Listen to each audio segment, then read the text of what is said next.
Today's topic is Mauryan art. Let us know what is stupa, right? Stupa एक ऐसा structure है, oval shaped construction under which the remains of Lord Buddha's body were kept in a box is known as stupa. तो स्तूपा है क्या? स्तूपा एक ऐसा construction है जो ओवल शेप में किया गया है, जिसमें लॉर्ड बुद्ध के बॉडी के रिमेन्स को रखा गया है बॉक्स के अंदर, उसे स्तूपा कहते हैं, right. There are 5 famous stupas of King Ashoka's time. तो ये जो मौर्यन आर्ट है ना, इनको ज़्यादा पैट्रोनाइज्ड किसने किया था? किंग अशोका ने। तो अशोका के टाइम में, किंग अशोका जब रूल कर रहे थे, तब 5 स्तूपास उन्होंने बनाया था। तो let us know about that 5 stupas. First one is stupa of Sanchi, second is stupa of Sarnath, third is stupa of Bharhut, stupa of Nandangarh, stupa of Devnimori in Gujarat. Okay, तो ये 5 स्तूपास हैं जो कि किंग अशोका के टाइम में बनाया गया था। तो ये याद रखना ज़रूरी है। स्तूपा है क्या? ओवल शेप कंस्ट्रक्शन है जिसमें लॉर्ड बुद्ध के बॉडी के रिमेन्स को रखा गया था इन अ बॉक्स, उसको बोलते हैं स्तूपा। तो ये जो है कौन से पीरियड में है पता है आप लोगों को? ये है शायद से 322 BC टू 185 BC के बिटवीन है ये पीरियड, राइट। जब इसे जो किंग्स थे वो बहुत ज़्यादा क्या करते थे? पैट्रोनाइज, यानी बहुत मानते थे इसे, राइट, बहुत रेस्पेक्ट करते थे। Now let us know more about it. Besides, chaityas, viharas and maths were constructed. और सिर्फ स्तूपा नहीं बनाया गया, बहुत सारे चैत्यास बनाया गया, विहारास बनाया गया, मत्स बनाया गया। ये सब अलग अलग जो पोर्शंस है बनाया गया है फॉर द बुद्धिस्ट मॉन्क्स, है ना। तो ये सारी चीज़ बहुत ज़्यादा इम्पोर्टेंट है। The period of king Ashoka was the golden period of prosperity for Buddhist religion and age of sculpture and architecture. अब ये जो किंग अशोका में, जैसे मैंने बताया था, किंग अशोका के टाइम में बहुत सारे ऐसे चीज़ों को पैट्रोनाइज्ड उन्होंने किया था। तो बुद्धिस्ट रिलीजन को बहुत ज़्यादा उन्होंने क्या किया, यहाँ पे आगे बढ़ाया। यस, तो ये गोल्डन पीरियड था for the prosperity of the Buddhist religion. At the same time sculpture और आर्किटेक्चर भी बहुत ज़्यादा फ्लरिश हुआ यहाँ पे। Okay, Buddhist religion has gifted caves, viharas, chaityas and stupas to the field of architecture. तो ये जो caves है, जो viharas है, चैत्यास है, स्तूपास है, ये सब जो आर्ट है या आर्किटेक्चर जो बनाया गया है, ये किसका देन है? ये बुद्धिस्ट रिलीजन के वजह से लोगों को मिला है, राइट। तो आज भी इसका बहुत इम्पोर्टेंस है। Let us find some more thing about stupa of Sanchi. The Sanchi stupa was build during Mauryan period. तो आपको पता है कि जो किंग अशोका थे वो मौर्यन पीरियड को बिलोंग करते थे, यानी मौर्यन को या वो बिलोंग करते थे। यस, तो ये जो स्तूपा है, सांची का स्तूपा, वो मौर्यन पीरियड में बिल्ड किया गया। It is situated at Madhya Pradesh. It is situated at Madhya Pradesh. और ये कहाँ पे है अभी? एट प्रेजेंट मध्य प्रदेश में। The original stupa of Sanchi was made of BRICS. तो जो ये ओरिजिनली जो ये स्तूपा बना था, ये इसमें बनाने के लिए क्या यूज़ किया गया था? Bricks. It was half in size compare to present stupa. और ये जो स्तूपा था वो जो आज के प्रेजेंट स्तूपा से आधे साइज़ में थे, मतलब उतना बड़ा नहीं कंस्ट्रक्ट करते थे जितना कि आज करते, उससे हाफ साइज़ में उसे कंस्ट्रक्ट किया गया था। This Buddhist stupa is precious specimen art of architecture. But ये जो है सांची का स्तूपा जो है, बहुत ही ज़्यादा एक एग्जाम्पल है आर्किटेक्चर के लिए। ओके, बुद्धिस्ट स्तूपा के लिए एक बड़ा सा एग्जाम्पल है। तो this is very important. Next, late us no linear sketch of stupa. यानी स्तूपा जब बनाते थे तो उसमें, है ना, पोर्शंस होते थे, पार्ट्स होते थे, तो उसके स्केच कैसे होते थे? Late us no. उसमें सबसे पहला पार्ट जो है कि देखते हैं हार्मिका। तो आर्मिका है क्या? The railing around the top of the oval shape stupa is called harmika. Okay, तो ये जो भी है कि अलग अलग वे से इसे क्या करते थे, यूज़ करते थे, अलग अलग इसमें पार्ट्स होते थे। तो जो ऊपर का जो टॉप है पोर्शन है ओवल शेप में, उसे आर्मिका बोलते हैं। नेक्स्ट देखते हैं medhi. Medhi is what? Elevated circular path around stupa is known as medhi which is used for pradakshina. तो प्रदक्षिणा का जो एरिया है उसको मेडी बोलते हैं, सर्कुलर पाथ। ओके, फिर थर्ड पार्ट हम इसमें देखेंगे प्रदक्षिणा पथ। अभी प्रदक्षिणा पथ क्या है? जैसे कि आपने देखा कि एलिवेटेड सर्कुलर पाथ था जिसमें प्रदक्षिणा करते थे, अभी है क्या ये? A slightly elevated circular path around the temple और place of worship is called pradakshina path, है ना। तो ये जो सर्कुलर पाथ है थोड़ा से ऊंचा उठाया गया है, जहाँ पे वर्शिप कर सकते हैं लोग, प्रदक्षिणा कर सकते हैं, उसका चक्कर लगा सकते हैं। Pradakshina is done in such a way that place of worship is always to the right side. तो प्रदक्षिणा कभी भी ऐसा करते थे कि प्लेस ऑफ वर्शिप कभी भी कौन से साइड में होता था? राइट साइड में। लास्टली वी हैव योर तोरण। ओके, तोरण है क्या? आप भी जानते हो, गेटवे पे जो लगाने वाले, जो एंट्रेंस पे लगाते हैं ना, तो डेकोरेट द एंट्रेंस। तो तोरण means a gateway that is built on 2 high pillars with artistic horizontal beam on it. Okay, तो तोरण यहाँ पे क्या है? इट्स अ गेटवे जिसमें जो कि 2 हाई पिलर पे बनाया हुआ है, हॉरिजॉन्टल बीम कंस्ट्रक्ट करके उसमें बनाया गया है। द डिवोटी यूज दिस तोरण एज एन एंट्रेंस। तो ये क्या है? तोरण was used as the entrance to the stupa. Yes, तो इस तरह से अलग अलग पार्ट आपने यहाँ पे देखा, स्केच देखा, लीनियर स्केच ऑफ स्तूपा। और इसे आप इग्नोर मत कीजिए प्लीज़, इसे आप याद कीजिए, क्योंकि इसको भी क्वेश्चंस जैसे कि एमसीक्यू टाइप या फिर कोई भी ऑब्जेक्टिव टाइप में पूछा जाता है। तो प्लीज़ आप लोग याद कीजिए इसे, राइट। मतलब इग्नोर मत कीजिए कोई भी पार्ट को, I will tell you that.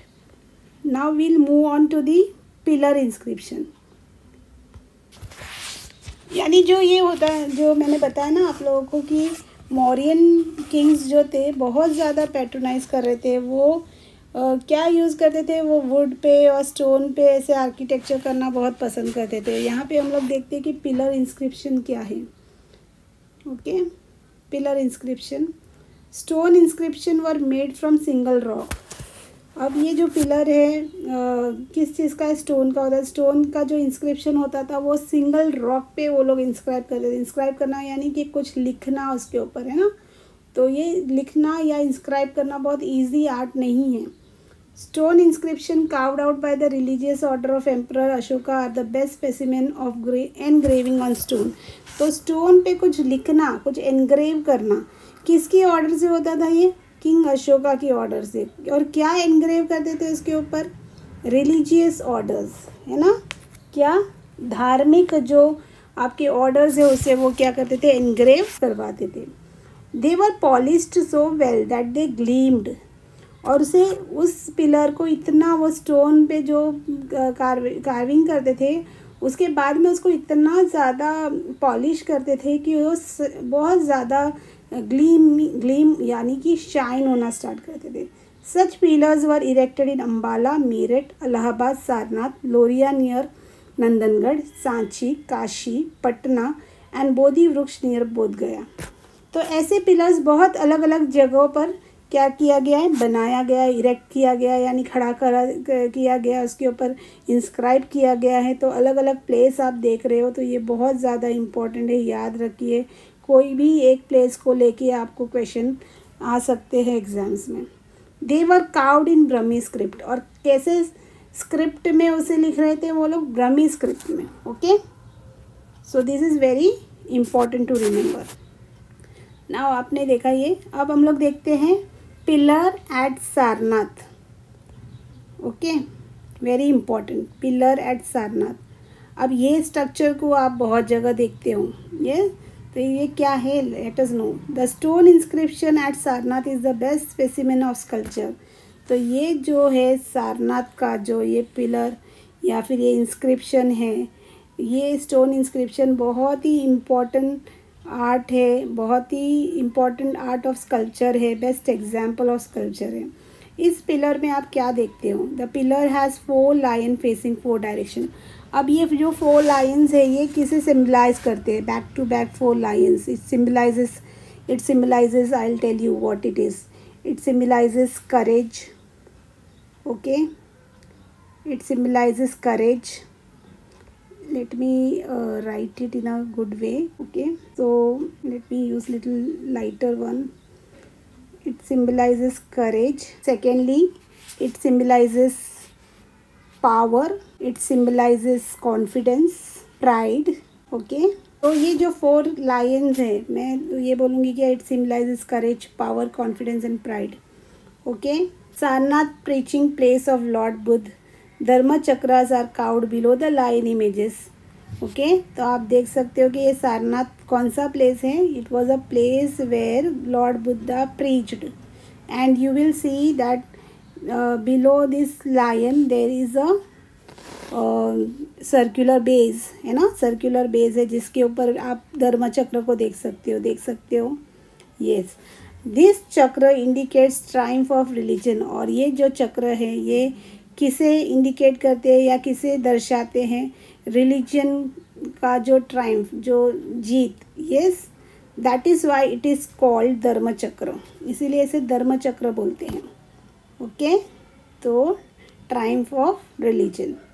Apart from this it has a sculpture of elephant, horse and bullock.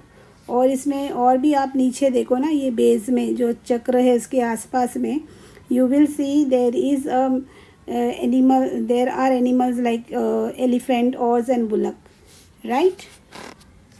This chakra has been placed in the national flag of Republic India. So this chakra has a great value. We see it on our national flag. And images of 4 lions have been placed as our national emblem. तो ये हमारा national emblem है, हमारे India का national emblem. अगर if asked what it is this, okay? This is considered to be one of the best specimen of sculpture in the world. तो इसे बहुत ही पूरे वर्ल्ड में इसे बहुत मान दिया गया है. तो एक बेस्ट स्पेसिमेन या एग्जाम्पल है ऑफ स्कल्पचर. तो I hope you understood this part. Yes, 4 lions, I have told what it indicates. It indicates courage, power, confidence and pride. So let us move on to this stone inscriptions. Stone inscriptions carved by religious order of Emperor Ashoka are the best specimen of engraving on stone. तो stone पे करते थे ना engrave. और Lord जो emperor Ashoka है उन्होंने सारे ये जो भी है इंस्क्रिप्शन करवाया है ना, कार्विंग करवाया है. और क्या चीज़ करवाते थे? रिलीजियस ऑर्डर्स को करवाते थे. आपको पता है ना उनका मन कैसे चेंज हो गया था, वो बुद्धिस्ट बन चुके थे, है ना? बुद्धा रिलीजन को वो ज़्यादा क्या करते थे? पैट्रोनाइज करते थे, right? Wooden art, stone sculpting show an excellent specimen of art of architecture.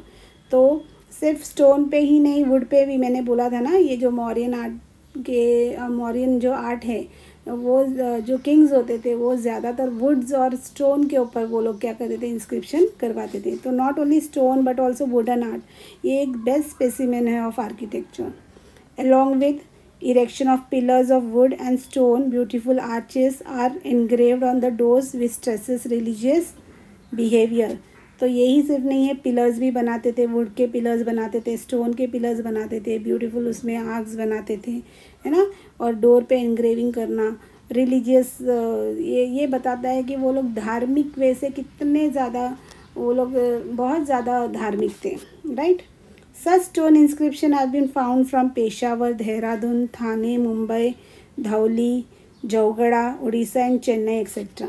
तो ये स्टोन इंस्क्रिप्शन आप सिर्फ नॉर्थ में नहीं, आप वेस्ट में भी देख सकते हो, आप साउथ में भी देख सकते हो, है ना? तो इस तरह से ये स्टोन इंस्क्रिप्शन बहुत अलग अलग जगह से क्या किया गया है? फाइंड आउट किया गया है. Such type of stone inscription has been found from the foothills of Girnar mountains on the way to Junagadh in Gujarat. So this you remember children because we are in Gujarat. Yes. So this stone inscription is also found from Girnar mountains foothill where it is a way where we go to Junagadh in Gujarat. Other than this, Palitana Jain temples on Shetranjay mountain in Gujarat, Jain temple of Hathi Singh in Ahmedabad are such stone inscription which provide complete information in Sanskrit and Gujarati language. So these are all the different you can say the stone inscription we find in Gujarat, in the way to Junagadh है ना, Palitana Jain temple है और Jain temple of हाथी सिंह अहमदाबाद में है. तो ये सारा चीज़ है जो ये ऐसे स्टोन इंस्क्रिप्शन है जो हमें इंफॉर्मेशन देंगे संस्कृत और गुजराती में. अर्लियर हम लोगों ने देखा था ना कौन से स्क्रिप्ट में करते थे वो लोग, ब्रह्मी स्क्रिप्ट में, राइट. तो ये चीज़ों को आपको याद रखना ज़रूरी है. Let us know about Dravida style of art in South India. Dravida है तो ऑब्वियसली साउथ इंडिया का ही होगा. Many Buddhist stupas were built in the region near Krishna and Godavari river during the reign of Satavahan kings. तो Satavahana Kings के time में बहुत सारे ऐसे बुद्धिस्ट स्तूपास को बनाया गया था. ओके, कौन से रीजन में? कृष्णा और गोदावरी रिवर के रीजन में. एक्चुअली इसका आप थोड़ा से स्ट्रक्चर देखना. They were of semi circle, oval and bell shaped. तो ये जो स्तूपास बनाते थे वो सेम एज मौर्यन लोग जो बनाते थे आर्ट्स में बनाते थे वैसा नहीं होता था. ये जो द्रविडियन स्टाइल का था वो मे बी उनका जो स्तूपास होते थे सेमी सर्कल भी होते थे, ओवल भी होते थे और बेल शेप्ड में भी होते थे. तो ये याद रखो please. Stupas in Nagarjunakonda and Amaravati are the best specimen of Dravida style of art. तो ये जो स्तूपास हैं कहाँ का बहुत फेमस है द्रविड स्टाइल वाला? नागार्जुनकोंडा और Amaravati. Chola king adopted Dravida style of architecture up to great extent. तो ये द्रविड़ स्टाइल ऑफ आर्किटेक्चर है, इसको ज़्यादा पैट्रोनाइज कौन से लोगों ने, कौन से किंग्स ने किया था? छोला और डायनेस्टी के जो किंग्स होते थे उन्होंने बहुत ज़्यादा ऐसे क्या किया, आगे फ्लरिश करवाया. Right. I hope this you have understood. Now let us know about the art of Gupta period. We change the colour. During the Gupta period architecture, sculpture, painting, dancing and music flourished. तो during Gupta period के time में not only architecture, sculpture but even they were fond of painting, they were fond of dancing, music, ये सब बहुत ज़्यादा तब flourish हुआ. Parvati temple eight Jabalpur, Bhumara Shiva temple, Eran's Narasimha temple, Gop mandir at Jamnagar, stupas, chaityas, maths, viharas, flags and pillars are the unique example of Gupta art. तो Gupta art में बहुत सारे ऐसे टेम्पल्स बनाया गया, चैत्यास बनाया गया, स्तूपास बनाया गया, मठ्स बनाया गया, विहारास, इवन पिलर्स बनाया गया. और ये बहुत ही इम्पॉर्टेंट एग्जाम्पल्स है गुप्ता आर्ट के. Gupta period is known as the golden period of art. तो याद रखो please, Gupta period is known as the golden period of art. ये याद रखना ज़रूरी है, very important, so that you understand it better. Buddha statues at Sarnath, statue of Lord Vishnu at Mathura, statue of Mahavir Swami, caves of Udaygiri and statue of Vishnu in the form of Vara are the best specimens of the sculpture of the Gupta period. तो ये सारे अलग अलग जो भी structure है, जो भी स्कल्पचर है, बहुत ही इम्पॉर्टेंट है गुप्ता पीरियड के. राइट. तो ये याद रखना ज़रूरी है.